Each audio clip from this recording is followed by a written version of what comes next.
মহান বিজয় দিবসে জাতিকে জয়ের স্বস্তি এনে দিল দেশের মেয়েরা। এদিন সকালটা রাঙিয়েছিলেন বাংলাদেশ ক্রিকেট দলের ছেলেরা, তারপরই বিজয়ের ক্ষণ জয়ে রাঙালেন মেয়েরাও।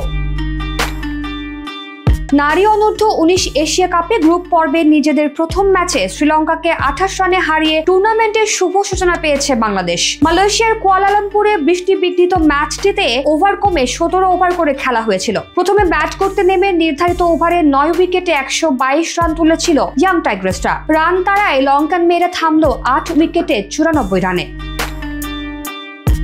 123 রানের লক্ষ্যে খেলতে নেমে সুমাইয়া ফারজানাদের দারুণ বোলিং এর সামনে নিয়মিত বিরতিতে উইকেট হারাতে থাকে লঙ্কান মেয়েরা। শেষ পর্যন্ত অল আউট না হলেও 100-র নিচেই আটকে যায়। দলের হয়ে সর্বোচ্চ ব্যক্তিগত সংগ্রহ ওপেনার সানজানা কাবিন্দির, 13 বলে 21 রান করেছেন এই ব্যাটার। অন্যদিকে অধিনায়ক সুমাইয়া 12 রানে 3টি এবং ফারজানা ও নিশিতা আক্তার 2টি করে উইকেট শিকার করেন। এর আগে টসে হেরে শুরুতে ব্যাট করতে নেমে 0 রানেই প্রথম উইকেট হারিয়েছিল বাংলাদেশ।